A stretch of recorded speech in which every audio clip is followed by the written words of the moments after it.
Take 4. Mr. Bates' home, kitchen, JB science stuff place, here to do science and the answers to last night's work, which was Tuesday night, out of this book. So I'm going to go over the answers, not all of them, because the answers will be right down here, not at the floor of my apartment, but they will be below this video. It'll be cool because I can put them in there, I think. Working on that. We'll see how that goes. But today we're going to go over the answers to Tuesday night stuff, starting with number 1. As time passes, the universe becomes 2, less organized. That's called the law of entropy.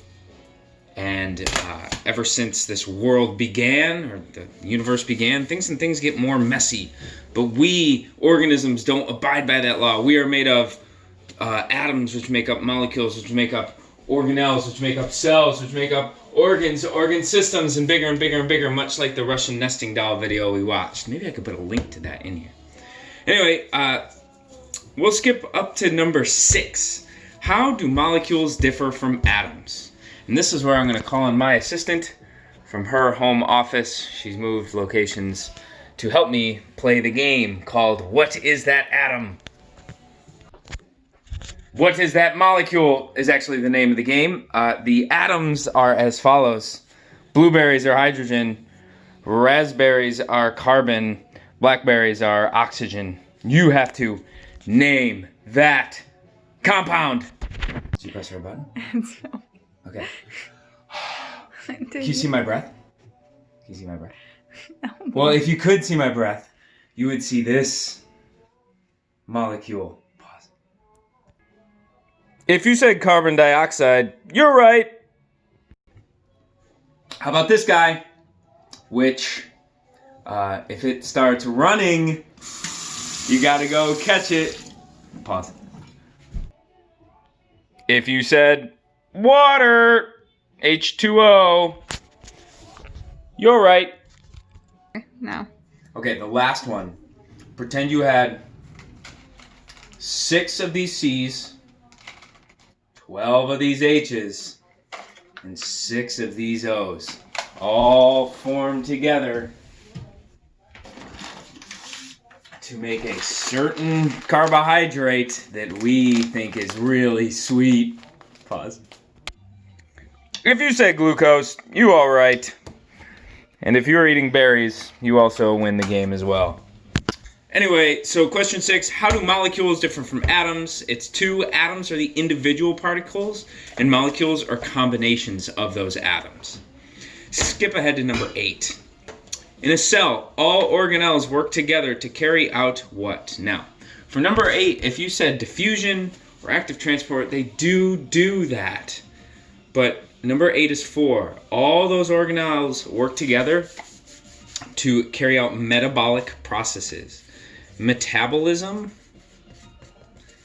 and homeostasis are the 2 terms, kind of interchangeable, that we use to talk about what all of the body systems do to help maintain, or how do all the cell organelles maintain this in one cell, or how do all the organ systems maintain homeostasis in the body.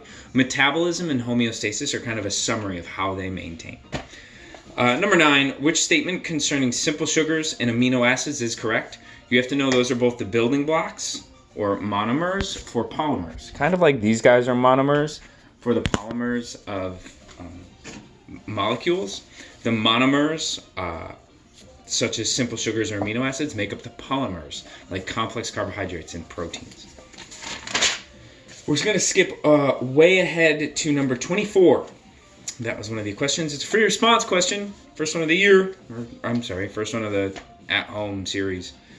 Why is carbon particularly important on Earth? That was a tough question. You just have to know that it's organic, and it can create those 4 bonds, like those little black wooden balls that we used in class that you could stuff the pegs into. You could put 4 of them into carbon. The rest, either 1 or 2. Skipping ahead to number 31, which is the last one we're going to do. Hemoglobin and hair are different proteins, yet they have different structures. Pause. We know that this burger is protein and that this chicken is protein. But what's the difference between two proteins? Each protein is made up of a series of amino acids, and depending on those amino acids depends on what the shape of the protein will be, and shape determines function. So if you had of that list of 20 amino acids that we use in class, depending on which amino acids go in which order, I always draw it like this, and usually have them connecting like this and write AA for amino acid inside.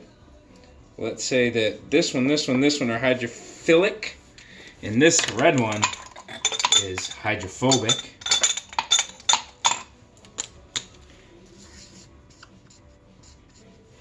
And let's draw, maybe there's another hydrophilic one in there. Now, this protein, when it folds up, might look in like this shape, and I usually make it out of that green bendy stuff.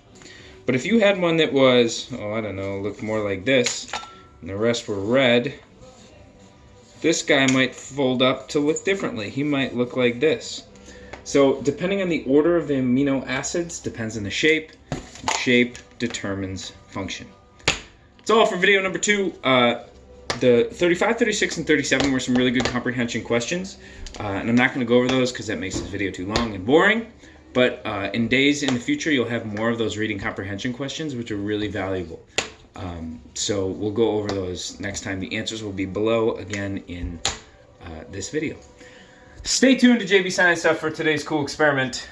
Till tomorrow, signing off.